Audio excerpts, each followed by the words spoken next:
guys, the first thing you want to do is grab one of your electric metal tubing, and you're going to drill 2 holes. Oh, this is the top portion of the metal tube.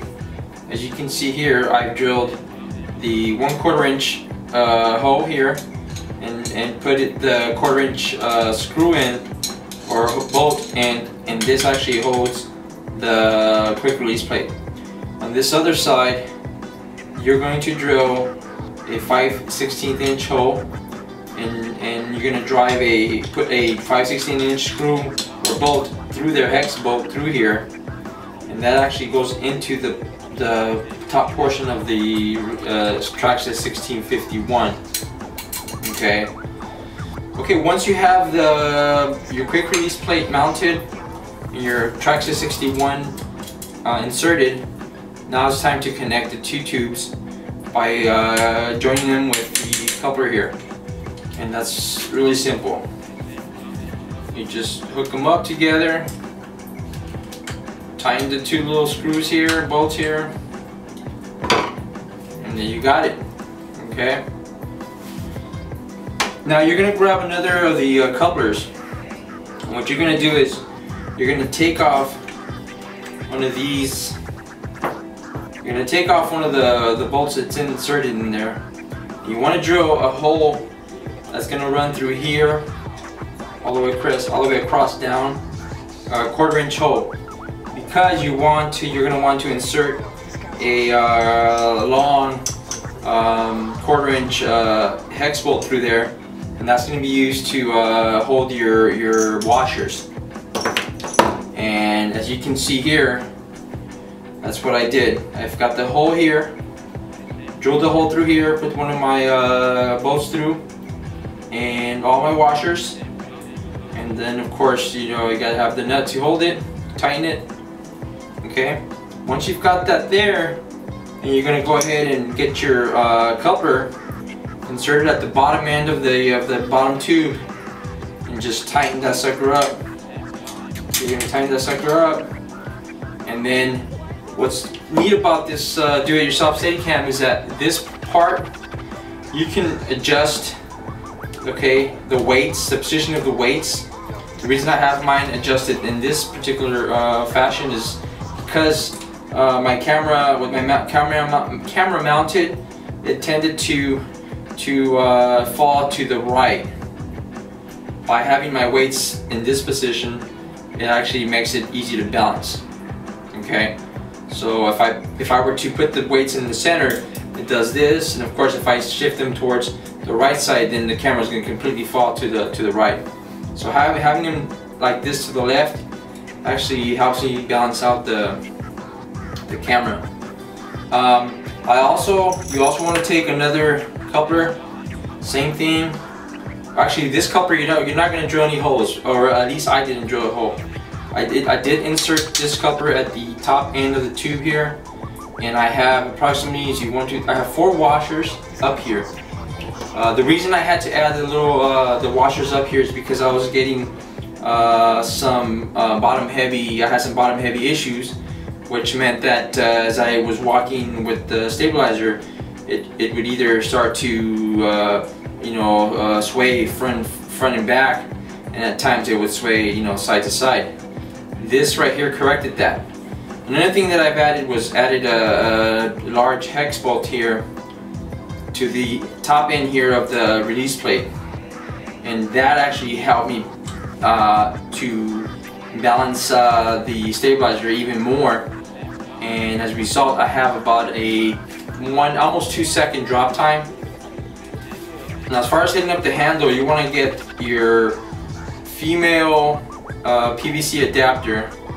You're going to take this adapter and you're going to put it in your oven.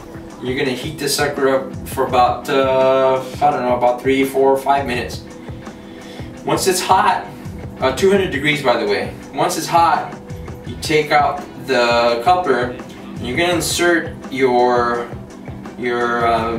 skateboard bearing in there and let it cool down. Once it's cooled down, the sucker stays in there nice and neatly and it doesn't come out. Okay. And on the other end is where you're gonna connect your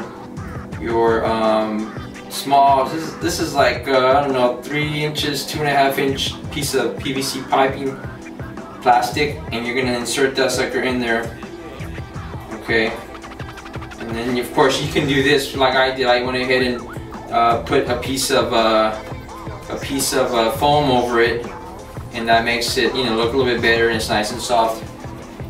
And then once you've got that sucker in there, then you're gonna go ahead and just insert this into the, okay.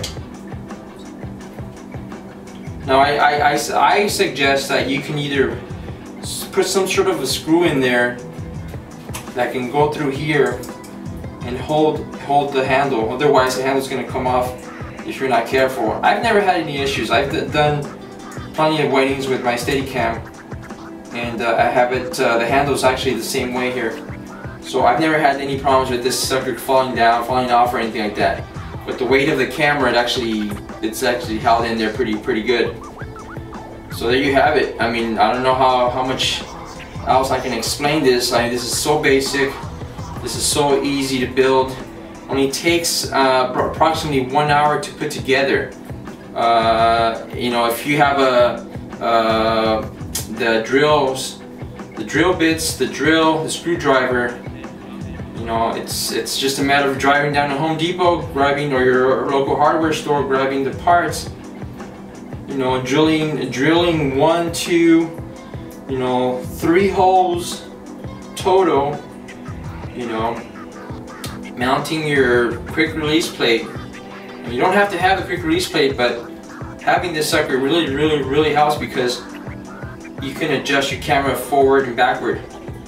Okay, if you don't have that, then you're gonna have some issues with the camera, either falling forward, back, sideways. But with this thing here, with the quick release Manfrotto 577, it really helped me out. So there you have it. I mean, I don't know how much easier this can be to build and to put together, but you know, for me it was so basic, so easy, and the best thing, I mean, it works. It works like a charm. It works, as you see in the video. It's equivalent to some of these $400 or $500 glide cams, or even the $800 Merlin, and you know, I only paid about 15 bucks for the parts here, minus the quick release plate. So that's it, guys. I hope you guys found this an easy, not even a tutorial really, it's just a basic setup here. But I mean, like I said, I don't know how much easier, how much more I can explain to make it easier. So good luck, get yourself the parts, and put it together, and do some test videos, put them on the web, spread the word out. Silver Flyer, it works, it's cheap, it works. And thanks a lot. If you guys like it, subscribe. If you're on Vimeo, add me as a contact. And again, thanks a lot, guys.